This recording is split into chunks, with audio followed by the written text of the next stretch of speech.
에스더 10장 1절부터 3절 말씀 마음을 집중하시고 함께 읽어보십니다. 아수에르 왕이 그의 본토와 바다 섬들로 하여금 조공을 바치게 하였더라. 왕의 능력 있는 모든 행적과 모르드게를 높여 존귀하게 한 사적이 메대와 바사 왕들의 일기에 기록되지 아니하였느냐? 유다인 모르드게가 아수에르 왕의 다음이 되고 유다인 중에 크게 존경받고 그의 허다한 형제에게 사랑을 받고 그의 백성의 이익을 도모하며 그의 모든 종족을 안위하였더라. 아멘. 에스더 마지막 장에 이르렀습니다.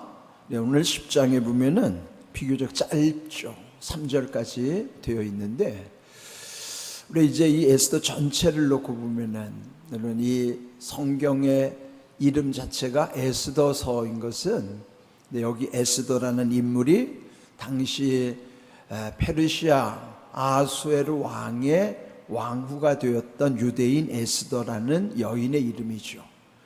그렇다면은 이 마지막에도 주인공인 에스더의 이름으로 끝나면 좀 더 자연스러울 것 같죠?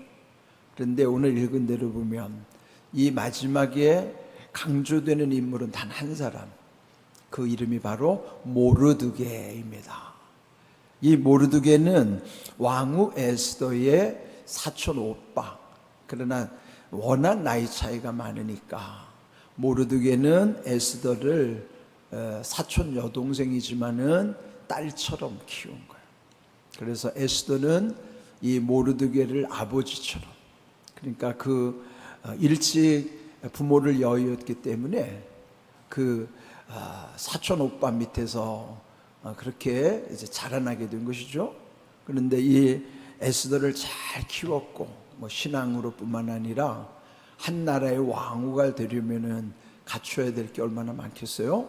그러니까 그만큼 이 모르드게가 에스더를 잘 키운 결과이기도 하지만은, 결국 우리가 이 에스더서를 통해서 알 수 있는 것은 여기서 이들 에스더 모르드게를 통해서 하나님께서 당시 그 유대 민족이 죽을 수밖에 없는 운명에서 벗어나게 하시고, 그렇게 해서 결국은 그 민족이 살아나는 그런 데 있어서 중요하게 쓰임받은 인물이 모르드게라 하는 것이죠. 그런데 이제 오늘 이 마지막에서 보면 이 에스더 전체에서 참 신기한 게 하나님이라는 단어가 없어요. 되게 보면 성경에 써보면 여호와, 하나님, 주님, 주 이런 표현이 거의 다 들어가잖아요. 그런데 여기 에스더서에는 보면 하나님을 가리키는 단어가 하나도 없어요. 그런데도 불구하고 하나님이 어떻게 그 시대 또 그들을 통해서 하나님의 구원의 역사를 이루셨는가를 말씀해 주시는 내용이죠. 그러면은 이 에스더서의 전체를 관통하고 있는 주제는 뭘까요? 하나님이라는 이름도 없지만은 하나님께서 주권을 행하신 거예요. 하나님의 주권은 주인의 권리죠.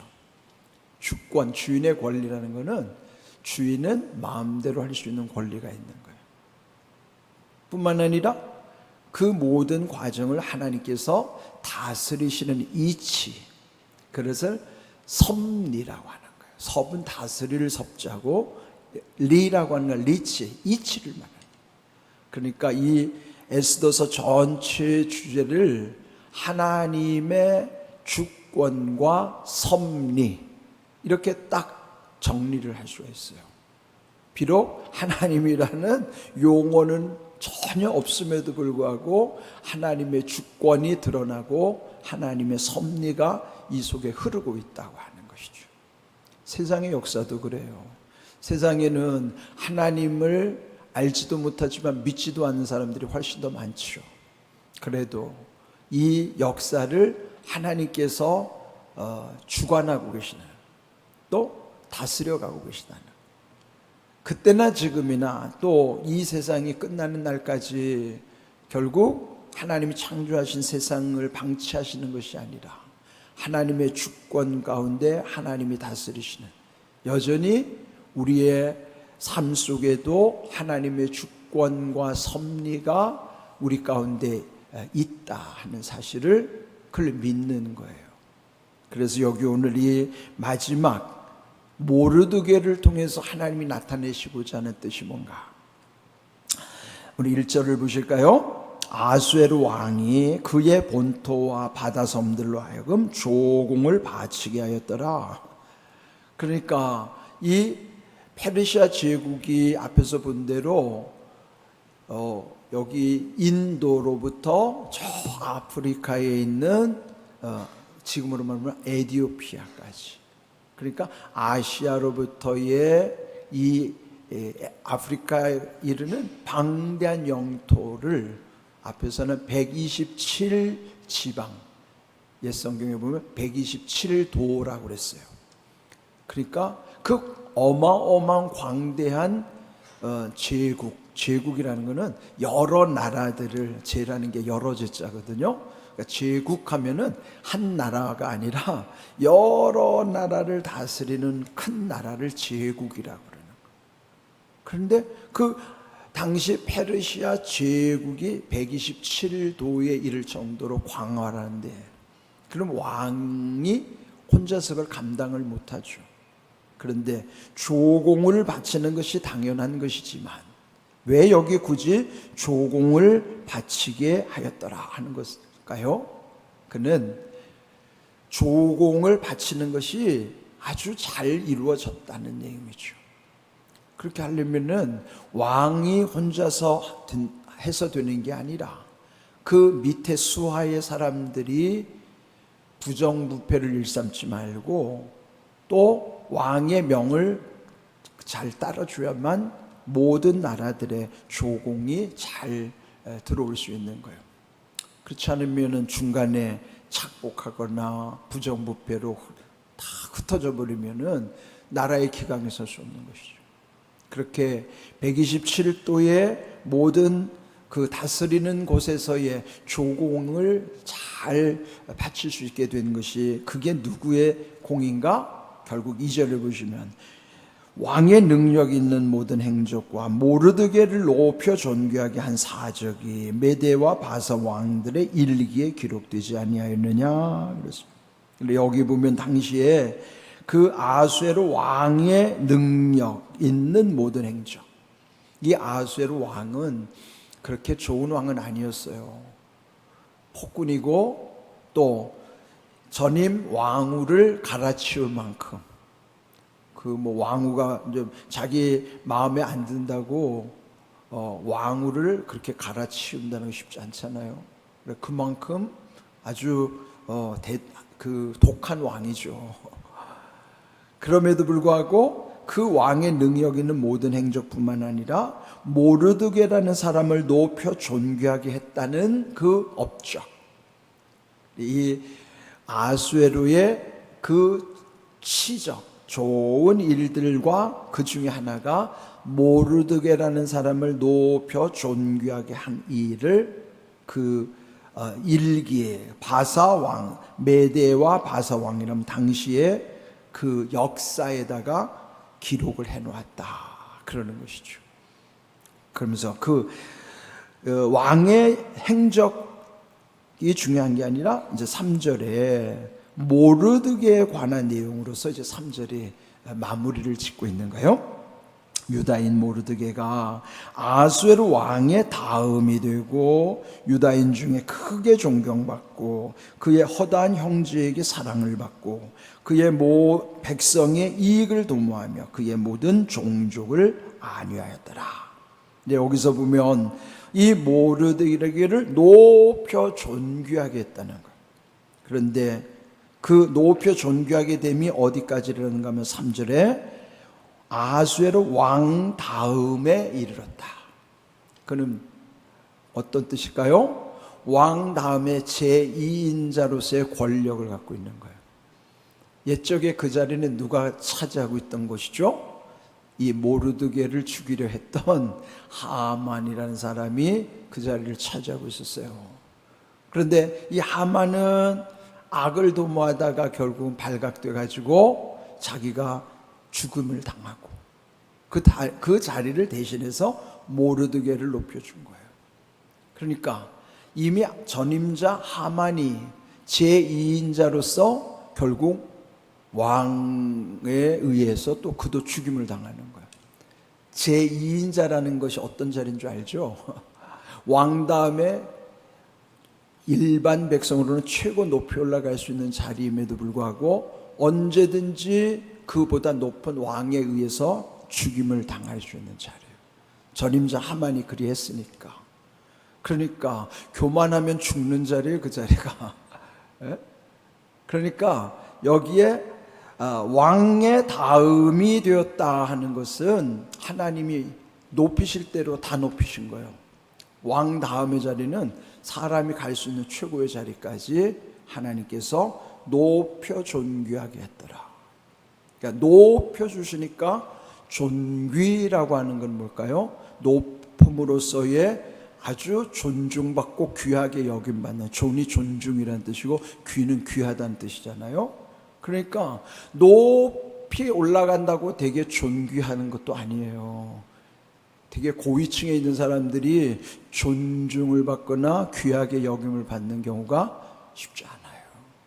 욕 들어먹는 자리예요, 그 자리가. 높은 자리에 갈수록 욕 얻어먹는 자리예요, 그 자리가. 그러나 정말로 겸손하고 하나님이 높여주셔야만 존중받고 귀중 여김을 받는 존귀함을 누릴 수가 있는 거예요. 그 사람이 바로 이 모르드게라는 사람이라는 것이죠. 그렇게 해서 그가 하나님이 높여 존귀하게 하심으로 왕의 다음 자리가 됐을 뿐만 아니라 유다인 중에 크게 존경을 받았더라. 그렇죠. 하나님이 높여주셨고 존귀하게 하셨으면 증거가 나타나야 되는데 그 많은 사람들이 그를 크게 존경했다 그러는 거예요. 그러니까 정말 존귀한 자가 된 것이죠. 하나님이 하셨다는 거죠. 하나님이란 말도 없지만은 하나님의 섭리 가운데 이 모르드게를 이렇게 하나님이 귀하게 세우셨다. 또 허다한 형제에게 사랑을 받고, 그는 자기 동족들에게는 사랑을 받고, 또 유다인 중에서 거기 페르시아 제국에 있는 많은 사람들에게는 크게 존경을 받고, 또 그렇게 했던 까닭은 자기 백성의 이익을 도모하며, 그 자기 백성 죽을 뻔했는데 살렸잖아요. 이런 귀한 일. 그리고 모든 종족을 안위하였더라. 모든 종족이라는 것은 자기 민족뿐만 아니라 왕의 명을 받아서 127도를 다 다스리는 총리의 역할을 해야 되니까 치우침이 없어야 그 종족들의 안위를 살필 수가 있는 거예요. 안전함과 위로함이라는 것은 그 총리로서의 자기가 해야 될 일을 그가 도모했다는 것은 그가 그렇게 할 수 있었던 까닭은 다른 민족에게도 치우침이 없었다는 거예요. 자기 민족에게도 잘하면서 다른 종족에게도 치우침이 없었다는, 이렇게 하기가 쉽지 않죠.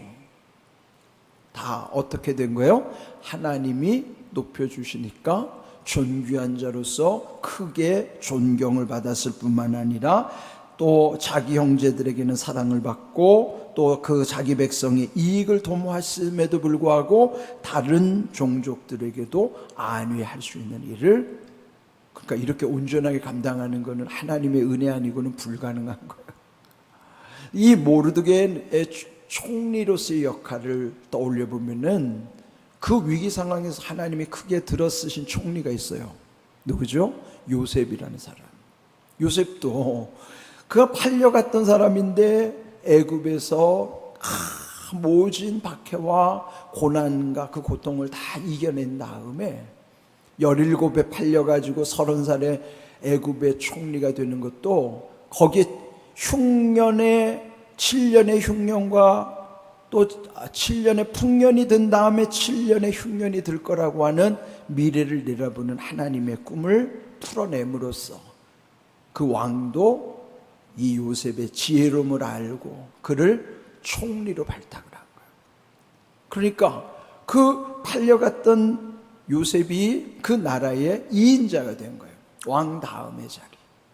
그러니까 이 모르드게하고 비슷하잖아요.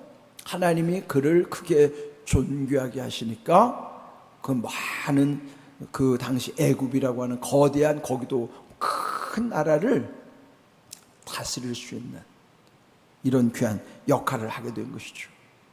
여기서 이 모르드게를 왜 초점을 맞추고 있는가?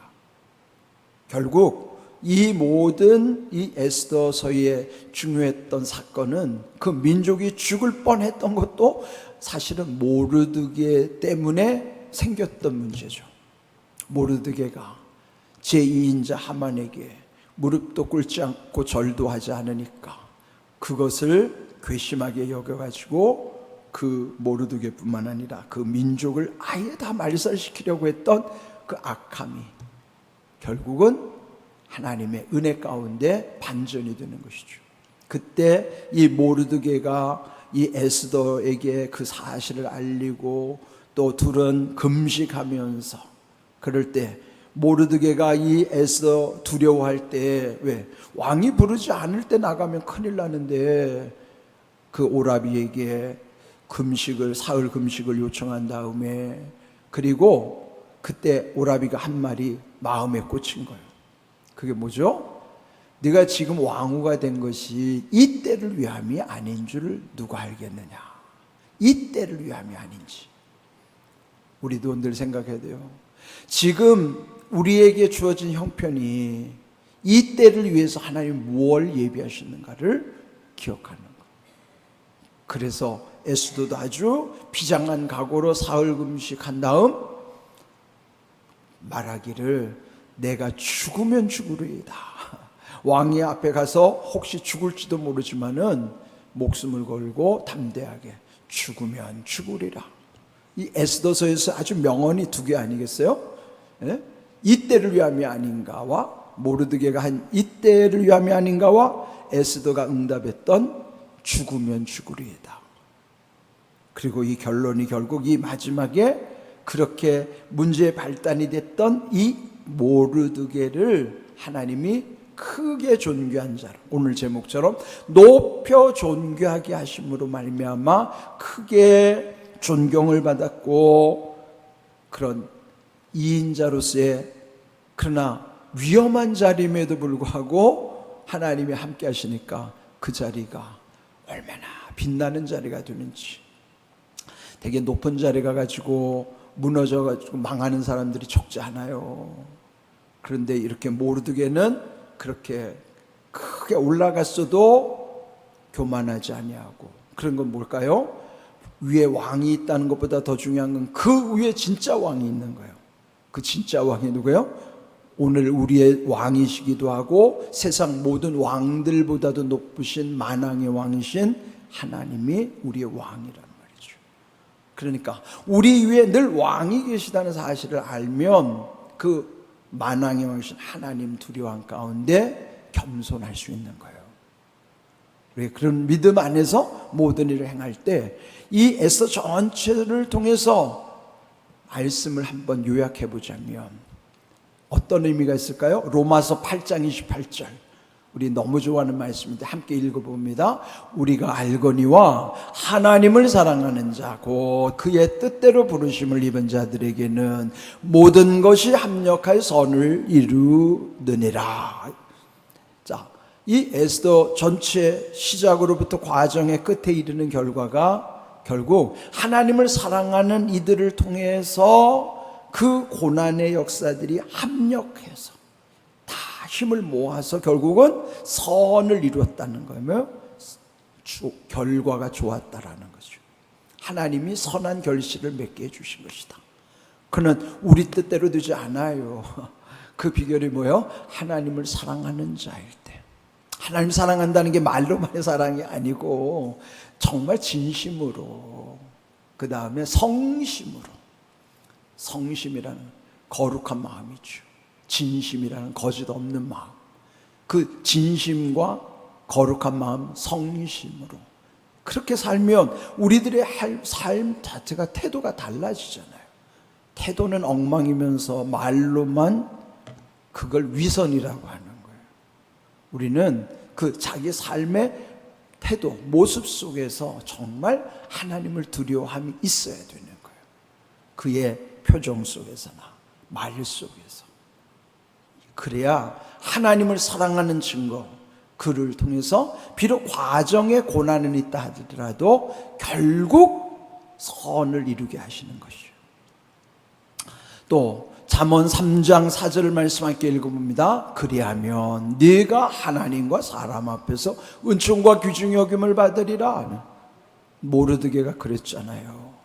그리하니까, 그리했더니 하나님이 그를 존귀하게 높여주셨을 뿐만 아니라 사람들로부터 크게 존경을 받았더라네요. 그러니 우리가 하나님과 사람 앞에서 은총과 귀중히 여김을 받는다는 것은 하나님을 사랑하는 자들에게 주시는 은혜예요. 여기에 잠언 3장 4절 앞에 있는 3절에 보면은 좀 더 구체적으로 인자와 진리가 떠나지 않게 하고, 인자와 진리가 너에게서 떠나지 말게 하고 그것을 내 목에 매며 내 마음판에 새기라. 인자와 진리가 뭐예요? 인자는 은혜요, 진리는 말씀이에요. 그러니까 은혜 안에 이게 다 들어오잖아요. 그러니까 은혜가 떠나지 않도록, 하나님의 은혜가 너에게 떠나지 않도록, 그러면서 그 진리의 말씀을 목에 걸고 마음판에 새기라. 그런 말씀. 그리하면 네가 하나님과 사람 앞에서 은총과 귀중히 여김을 받으리라. 그 인물이 바로 모르드게예요. 지금 혹시 힘든 상황에 있다 하더라도, 고난을 겪고 있다 하더라도 이 말씀을 붙잡고 살아야 돼요. 그러면 합력해서 선을 이루실 줄로 믿습니다. 이런 귀한 은혜를 우리 에스더서 10장까지 묵상하면서 이 로마서 8장 28절과 잠언 3장 4절의 말씀이 우리 모두에게 이루어지기를 주님의 이름으로 축복합니다. 아멘.